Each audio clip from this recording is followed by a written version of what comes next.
Okay, good afternoon, friends. Asim just had a request. He said make it interactive, make people talk. So guys, so please ask questions, and if you can fuel this discussion, it will be brilliant.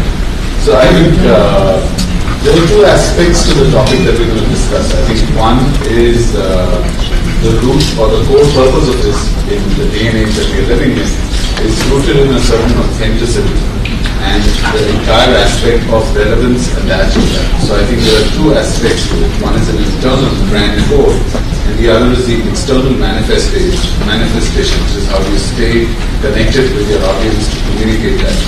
So I would, invite, what I was having a discussion with them earlier was that while brands have this powerful promise, it is very important to tangibilize that. How do you take it across to consumers in a manner in which they can really believe and understand the relevance of your promise? So that is an example that we can actually, the panelists can share with you. What is your idea of the brand? And if we would structure our introductions and then the following conversation on what's your idea of authenticity and how have you built through your experience the entire idea of relevance and taken it to consumers. So we could start with you. Hi, I'm Dalia. I'm now the CMO for Electrolux APAC. Been in this role for 6 months. Actually, I'm going to share the example of my previous role. I've been in Procter & Gamble for 17 years around the world. I'm originally from Israel, but I've been in Geneva, Russia, and been in Asia for the last 5 years. So I'm a big believer, and I loved your presentation on kind of the magic of kind of purpose. I hope all of you have seen Simon Sinek's kind of TED talk, right? So I'm starting with the inside out. And it's, I study psychology and business, and I'm a big believer in the power of, the right brain. People consume messages right first, emotions first, that's the primary, and then they rationalize their decisions.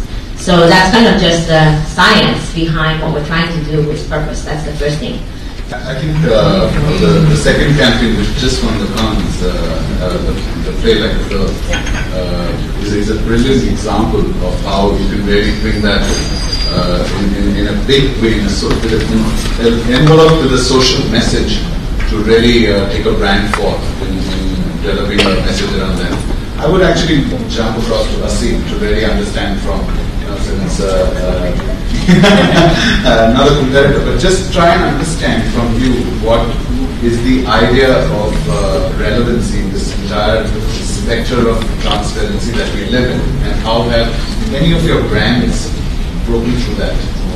Okay, let me begin by asking you guys a question. Raise your hands if you love clicking on banner ads. Love clicking banner ads? Love it? Anyone? No? Okay. Raise your hand if you love watching YouTube pre-rolls, you'll never skip it. You love it?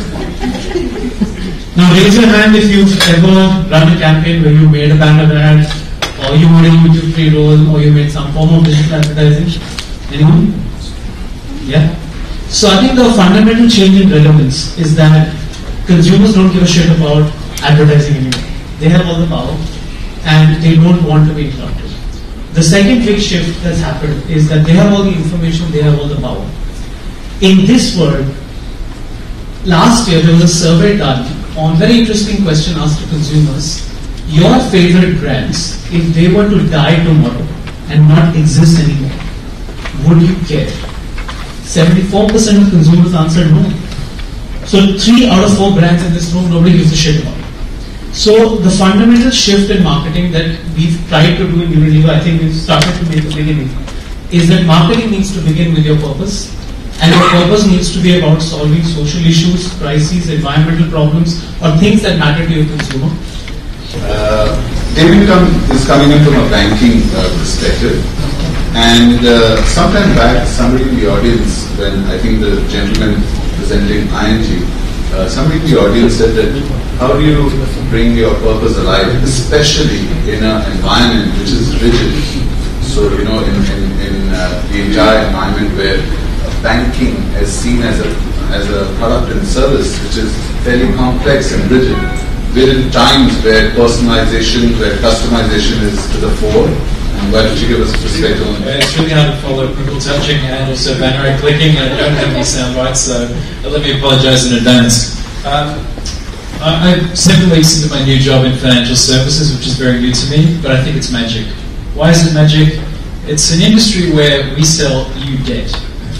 It's an industry that we don't actually have a product, but you give us your money. And when you kind of bring it, and you're actually very self-reflective about what a financial services a company or a bank is, that this is where you've got to strip down marketing to its very core.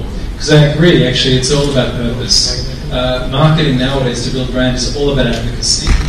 But to actually get to figure out what that purpose really is, you need to be very self-reflective. So we get in the way of ourselves, a bit like what Simon said earlier. Marketers are a little bit selfish, we're a little bit self-focused, and we tend to get in our way a lot. So instead of actually doing what the right thing for the particular company or product is, we tend to do something else. We fall back on the convention. With a bank, it's very simple. We think we're trying to sell a new credit card, or we're selling $5 off some Popeye's chicken, or we're selling something which is, get some miles when you actually spend. We're not. We're selling something very simple. Trust. Now, if you look at all the financial services marketing you see out there, do we do that? Do we build trust? Not at all. So A, we don't build it through the channel selection. We default back to banner ads. We default back to things like email marketing. We default back to channels that intrinsically aren't very trustworthy. And B, the message is always very tactical. It's always very short term. But probably most importantly, it has nothing to do with the purpose of the organization you're working with. I just want to add to what my colleague said here. It is the trust that we are selling to people. Of course, customers goes with a trusted bank, and for that you need to be very transparent. So it's a must. These days, transparency, as I can see, is must. It's not a choice. It's not like you be transparent or not. For that, I'll just share one example.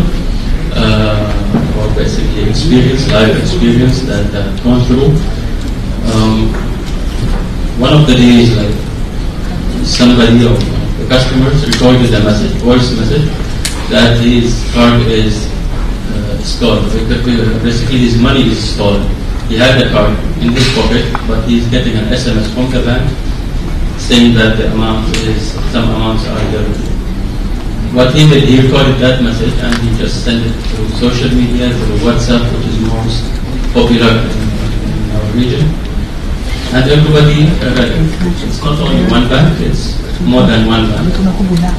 So, Zarina is from IBM, and I think she's going to share her background, but I think one of the most admirable campaigns is not a man run by IBM, is really remarkable. I think what we would like to hear from you is, it's run for a while. So what is the relevance, or what is the dimension of relevance?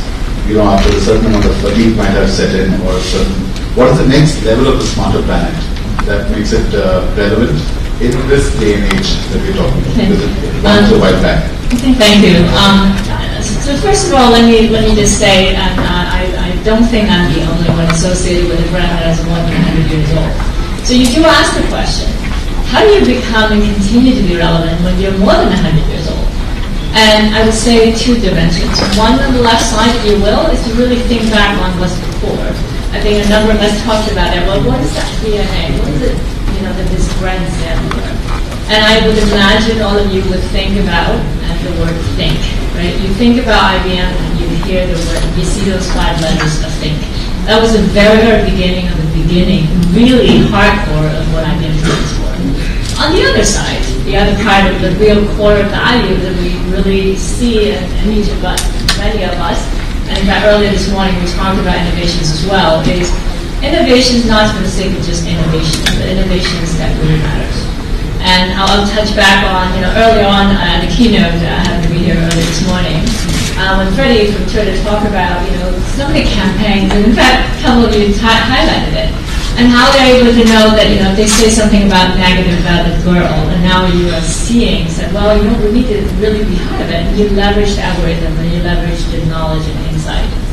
Yeah, so we are now speaking with Anmol, but Anmol, if you can give us a perspective on what are the real challenges and pitfalls that for people seeking relevance and in an environment that's totally transparent because we're in different environments. So what are really the challenges that you would spell out? My name is Anmol. I head Sedo, which is one of the largest online advertising technology companies in APAC. Of course, I've dealt with a lot of advertisers and publishers in the whole region, so be it Australia or India or Southeast Asia. Although we all understand and the brands do understand that we need to build a connect, it's a transparent environment, we need to go back to the basics, the branding remains the same, the concepts remain the same. Unfortunately, when it comes time to doing a campaign, those things are not really followed. I'll have to raise this it's an opportunity to do this in front of a lot of brands here. We still do get media briefs which have segmentation as 30-35 or 25-35 HMI audience. That's not how it is on the digital platform. That's not how the audience is segregated in the online space. No one's taking the effort to actually build a persona, to understand the users, and use this medium to reach them more effectively. A few brands have started doing that and have done it very well. One example that comes to my mind is Xbox. They actually deep dive into each one's profile, and then all of a sudden the user gets a very inexpensive but a very tiny gift from Xbox, and that builds the relationship. So brands can easily get engulfed in what all technology has to offer and get overwhelmed by these latest technologies that are here. But I think the focus needs to remain on the fact that you're trying to build a connect with your consumer. Don't let that go away. That's something that we have faced as a technology company. And there are times when I'm sitting with a brand and I'm like, no, you cannot have a KPI as views. You cannot have KPIs as likes. What are you doing after that? And they just are so KPI driven. Unfortunately, the marketing campaigns are, the previous panel also suggested, it's so sales driven that they're actually being measured on how many likes they can accumulate in 3 months.